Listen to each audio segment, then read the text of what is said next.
শীতলের কথায় শিবপ্রসাদের কলার চেপে ধরলো নন্দিনী। হ্যাঁ বন্ধুরা, এমনটাই দেখা যাবে। বিস্তারিত জানতে ভিডিওটিতে লাইক দিয়ে চ্যানেলটি সাবস্ক্রাইব করে দেখতে থাকুন। গল্পের শুরুতেই দেখা যাবে তটিনীকে নিয়ে শিবপ্রসাদ বাড়ি থেকে বেরিয়ে যাওয়ার সময় বলরামকে এসএমএস করে সবটা জানিয়ে দেয় আর বলতে থাকে, আমরা বেরোচ্ছি, তোরা রেডি থাকিস। তখন তখন বলরাম বলতে থাকে, ঠিক আছে, আমরা রেডি আছি, তুই আয়। এরপরে দেখা যায় শিবপ্রসাদ তটিনীকে নিয়ে বেরিয়ে গেলে তখন তটিনী গাড়িতে বসে শিবপ্রসাদকে বলতে থাকে, আচ্ছা, তুমি কি সত্যি আমাকে আমাকে কোথাও নিয়ে যাচ্ছ, যেখানে যেখানে গিয়ে আমার কোনো ক্ষতি হবে না? আচ্ছা, আমি তোমার প্রতি খুব বিশ্বাস রাখতে পারি তো? তখন দেখা যায় শিবপ্রসাদ বলতে থাকে, তুমি এইসব বলছো কেন? তোমার কি কোনো কোনো খটকা লাগছে? তখন তটিনী বলতে থাকে, না, এমনি বললাম, কেমন যেন ফিল হচ্ছে, তাই বললাম। তখন তখন শিবপ্রসাদ বলতে থাকে, তুমি আমাকে বিশ্বাস করো না তটিনী?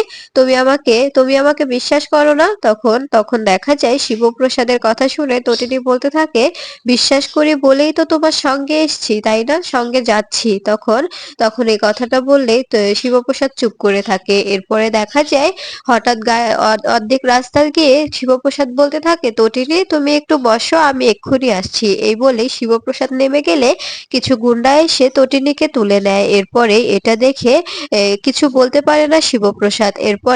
এরপরে তটিনীকে নিয়ে বিজিতের কাছে এসে তটিনীকে বিজিতের গাড়িতে তুলে নেয় গুন্ডারা, আর বিজিতকেও একটি গাড়িতে তুলে এয়ারপোর্টের উদ্দেশ্যে বেরিয়ে যায়। এরপরে দেখা যায় এয়ারপোর্টে আগে থেকে স্পেশাল ব্রাঞ্চের পুরো টিম ছিল বৃথাই শিবপ্রসাদকে নন্দিনী বারবার ফোন করলে নন্দিনীর কাছে শিবপ্রসাদ এলে তখন শিবপ্রসাদ নন্দিনীর কলার চেপে ধরে বলতে থাকে, শিবপ্রসাদের কলার চেপে ধরে বলতে থাকে, তুমি আমার বোনকে কোথায় রেখে এসছো? আমি আমি জানি যে তুমি ইচ্ছাকৃতভাবে আমার বোনকে বিজিতের হাতে তুলে দিয়েছো। আর এটা কেন করেছো শিবপ্রসাদ? আমার বোন তো তোমাকে ভালোবেসে বিয়ে করেছিল, তোমাকে বিশ্বাস করে, তারপরেও তুমি এটা কি করে করতে পারো? তুমি এটা করতে পারো না। তুমি এভাবে আমার বোনকে বিজিতের হাতে তুলে দিলে, আমার বোনের যদি কিছু ক্ষতি হয় আমি তোমাকে কখনো ছাড়বো না শিবপ্রসাদ।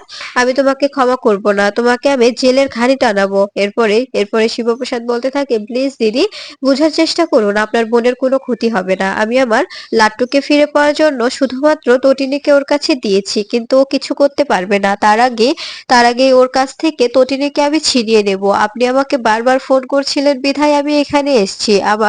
আবার ওখানে যেতে হবে, সময় নেই। এই বলে সেখান থেকে বেরিয়ে পড়ে শিবপ্রসাদ। এরপরে শীতল বলতে থাকে, দেখেছো, আমি তোমাকে বলেছিলাম না যে শিবপ্রসাদ গাঙ্গুলি তোমার বোনকে বিজিতের হাতে তুলে দিয়েছে? এরপরে নন্দিনী শীতলের কথা না শুনে শিবপ্রসাদের পিছু করে শিবপ্রসাদের সঙ্গে আসে। এরপরে শিবপ্রসাদ জায়গা মতো এসে দেখতে পায় যে তটিনীর মাথায় রিভলভার ধরে আছে বিজিত। এরপরে ঠিক তখনই বিজিতকে হাতে শুট করে শিবপ্রসাদ। শুট করলেই তখন বিজিত বলতে থাকে, শিবপ্রসাদ গাঙ্গুলি, তোমার সঙ্গে এটা কথা ছিল না, তুমি ভুলে যাচ্ছ তোমার ছেলে আমার কাছে।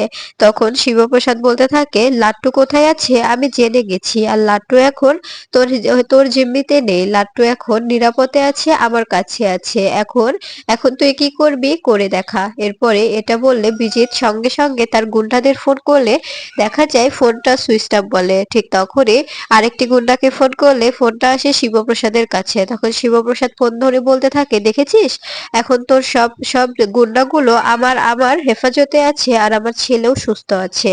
তাই বলছি, একদম একদম বাড়াবাড়ি করার চেষ্টা করবি না, তোকে এখন আমি দেখিয়ে ছাড়বো। তুই যেভাবে আমার ফ্যামিলির প্রতি নজর দিয়েছিস সেটা আমি কিছুতেই মেনে নেব না বিজিত। তখন বিজিত চিৎকার করে বলতে থাকে, এটা কিছুতেই হতে পারে না, আমি এটা এটা আমি মানবো না, আর আর আমি এটা কিছুতেই হতে দেব না। আমি এখান থেকে অবশ্যই বেরিয়ে যাব, আমি অবশ্যই বেরিয়ে যাব। তখন তটিনী হঠাৎ শিবপ্রসাদের দিকে তাকিয়েই বিজিতের হাতে হাতে থাকা রিভলভারটা কেড়ে নেয় আর বিজিতকে কলার চেপে ধরে আর বলতে থাকে, শয়তান, তুই কি ভেবেছিলি যে যে আমার আমার আমার সন্তানকে মেরে ফেলবি, আমার সন্তানকে আমার কাছ থেকে কেড়ে নিবি? কিছুতেই পারবি না। তটিনী গাঙ্গুলির থেকে তার সন্তানকে কেড়ে নেওয়া এতটাও সহজ নয়। আমি জানতাম কোনো না কোনো মিরাক্কেল ঘটবে, তাই আমি এতক্ষণ চুপচাপ ছিলাম। তাছাড়া তোর মতো 10টা শয়তানও আমার কাছে কিছুই নয়। আমি অসুস্থ, তাই কি হয়েছে? এরপরে দেখা যায় তটিনী ও শিবপ্রসাদ দুজনে মিলে বিজিতকে আটক করে নেয়। এরপরে তটিনী নিশাকে ফোন করে বলতে থাকে, নিশা তুমি কোথায়, আমাদের পুরো টিম কোথায়? তখন নিশা বলতে থাকে, কেন, আমরা তো এয়ারপোর্টেই আছি, এয়ারপোর্ট ঘেরাও করে ধরেছি। তখন দেখা যায় তটিনী বলতে থাকে, এয়ারপোর্টে থেকে কোনো লাভ নেই, আমরা বিজিতকে তুলে নিয়েছি, আমি আর আমার স্বামী বিজিতকে আটক করেছি, তোমরা এদিকে চলে আসো। এরপরে দেখা যায় তখন তখন তটিনীর পুরো টিম সেখানে এলে শিবপ্রসাদ বলতে থাকে, আচ্ছা তটিনী, আজকে তুমি আমাকে সবটা সত্যি করে বলো তো, এনারা কে আর তুমিই বা কে, তোমার আসল পরিচয়টা কি? তখন তটিনী বলতে থাকে, তুমি আমার আসল পরিচয় জানতে চাও? তখন নিশা বলতে থাকে, তটিনী এখন কি বলাটা ঠিক হবে, আগে বিজিতের ব্যাপারটা চ্যাপ্টারটা ক্লোজ করি, তারপরে না হয় বলো। তখন দেখা যায় তটিনী বলতে থাকে, না আমি এখনই সবটা খোলসা করে দেব, অনেক লুকোচুরি হয়েছে আর নয়। তখন দেখা যায় তখন তটিনী নিজের আইডি কার্ডটা দেখালে শিবপ্রসাদ অবাক হয়ে যায়। তটিনী নিজের আইডি কার্ড দেখালে বলরাম বলতে থাকে, আমি জানতাম তোর ওয়াইফ তটিনী কোনো কোনো অন্যায় করতে পারে না, দেখেছিস, ও ইন্টেলিজেন্স ডিপার্টমেন্টে আছে, ইন্টেলিজেন্স ডিপার্টমেন্টের একটি একটি বড় কর্মকর্তা। তখন এটা দেখে খুশি হয়ে যায় শিবপ্রসাদ। শিবপ্রসাদ বলতে থাকে, আমি ভাবছিলাম যে তুমি কোনো আন্ডারওয়ার্ল্ডে আছো, আমাকে আমাকে ওরা সবাই বুঝিয়েছিল যে তুমি তুমি ক্রিমিনাল, কিন্তু আমি জানতাম তটিনী তুমি কোনো ক্রিমিনাল অ্যাক্টিভিটির সঙ্গে যুক্ত থাকতে পারো না, কারণ কারণ আমি তোমাকে ভালোবাসি, তাই তুমি কোনো ক্রিমিনাল অ্যাক্টিভিটির সঙ্গে যুক্ত থাকতে পারো না। আর তুমি ইন্টেলিজেন্স ডিপার্টমেন্টে আছো কতদিন থেকে? তখন তটিনী বলতে থাকে, অনেক আগে থেকেই আছি, কিন্তু কিন্তু আমি তোমাকে জানতে দিইনি, ভেবেছিলাম যে তুমি কষ্ট পাবে আর তুমি আমাকে এই কাজটা করতে দেবে না, কিন্তু আমি তো জানতাম না যে তুমি স্পেশাল ব্রাঞ্চে আছো। এই বলেই হাসতে থাকে তটিনী। তখন তখন দেখা যায় শিবপ্রসাদ তটিনীকে জড়িয়ে ধরে বলতে থাকে, হয়েছে, অনেক হয়েছে। এরপরে তটিনী বলতে থাকে, আমার লাট্টু কোথায়? তখন তখন শিবপ্রসাদ বলতে থাকে, লাট্টু একদম সেফ জায়গায় আছে। আর তখন তটিনী বলে ওঠে, পিকু পিকু তো একা বাড়িতে ছিল, ওর প্রতি যদি ওখানে হামলা হয়? তখন শিবপ্রসাদ বলতে থাকে, পিকুকেও আমি সরিয়ে নিয়েছি, পিকু পিকু আর লাট্টু এক জায়গাতেই আছে তটিনী, চিন্তার কোনো কারণ নেই, তুমি একদম ভয় পাবে না, ভয় পাবার কিচ্ছু হয়নি। তখন দেখা যায় শিবপ্রসাদের কথা শুনে স্বস্তির নিঃশ্বাস ফেলে তটিনী। তটিনী বলতে থাকে, ঠিক আছে, এখন তবে আমি নিশ্চিত হলাম, আমার শরীরটা মোটেও ভালো যাচ্ছে না, তাই আমি আমার সন্তানদের কাছে ফিরতে চাই। আর এই বিজিত লাহিড়ীকে তোমরা দুটো টিম মিলে দেখে নিও।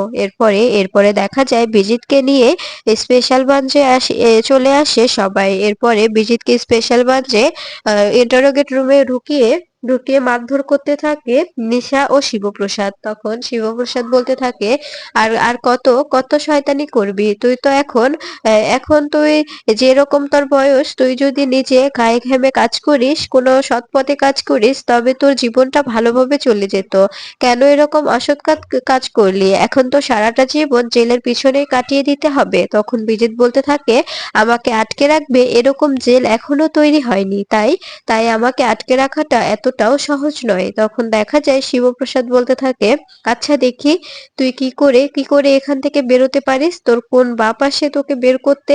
তখন তখন দেখা যায় তখন বিজিত বলতে থাকে, আমি তো এখান থেকে বেরোবই, সঙ্গে তটিনী গাঙ্গুলি আর তোমাকেও শুট করে দেব, তোমাদের দুজনকে শেষ করব, তারপরে আমি এখান থেকে চলে যাব। তখন দেখা যায় শিবপ্রসাদ বলতে থাকে, ঠিক আছে, দেখি তুই কি করে আমাকে শেষ করতে পারিস আর তটিনীকে শেষ করতে পারিস, এটাই তোর সঙ্গে চ্যালেঞ্জ থাকবে আমার। তখন তখন দেখা যায় বিজিত বলতে থাকে, চ্যালেঞ্জ করবেন না, চ্যালেঞ্জ করবেন না, চ্যালেঞ্জ করলে কিন্তু বিজিত লাহিড়ী কি করতে পারে এটা আপনার ধারণাও নেই। তখন দেখা যায় শিবপ্রসাদ বলতে থাকে, ঠিক আছে, চ্যালেঞ্জ করব, আমি অবশ্যই চ্যালেঞ্জ করব, দেখি তুই কি করে আমাকে আটকাস। তখন দেখা যায় বিজিত বলতে থাকে, আপনি কি ভেবেছেন আমি এখানে আটকে আটকে আছি বলে আমার কোনো কোনো লোকজন নেই? সবাই আছে, সবাই আমার চারপাশে ঘিরে আছে, আমি এখানে আছি, কিন্তু আমার আমার থেকেও বড় বড় মাথা আছে বাইরে, তারা তারা তোমাদের কিছুতেই শান্তিতে থাকতে দেবে না। তুমি কি ভেবেছো লাট্টুকে আমাদের জিম্মি থেকে বের করেছো? কিছুতেই পারবে না, তোমার লাট্টুকে আমি আবার তুলে নেব, লাট্টুকে আমি কিছুতেই লাট্টুকে নিয়ে শান্তিতে থাকতে দেব না। লাট্টু শুধু আমাদের আমাদের জিম্মিতেই থাকবে। লাট্টু আমাদের। লাট্টুকে তুমি আর কখনোই ফিরে পাবে না। এরপরেই শিবপ্রসাদ বিজিতকে থাপ্পড় মারে আর বলতে থাকে, তোর এত বড় সাহস, তুই আমার সন্তানকে নিয়ে কথা বলিস, তুই আমার লাট্টুকে নিয়ে কোনো কথা বলতে পারিস না। তখন দেখা যায় বিজিত বলতে থাকে, কথা বলতে পারি কি পারি না সেটা সেটা তো পরে বুঝতে পারবে। এখন এখন উড়ার উড়ে নাও। আর তটিনী গাঙ্গুলি, তোমাকেও আমি দেখে নেব। তুমি যে ইন্টেলিজেন্ট ডিপার্টমেন্টে আছো, এটার জন্য তোমাকে পস্তাতে হবে। তুমি আমার পুরো পুরো সাম্রাজ্য নষ্ট করে দিয়েছো। আমার এই সাম্রাজ্য গড়তে আমার অনেক সময় লেগেছিল, কিন্তু সেই সাম্রাজ্য ভাঙতে তুমি 2 মিনিটও সময় নাওনি। সেই সাম্রাজ্য ভাঙার জন্য আমি তোমাকে শাস্তি দেব, নিজ হাতে শাস্তি দেব। তুমি তুমি কখনো বেরোতে পারবে না এই জাল থেকে।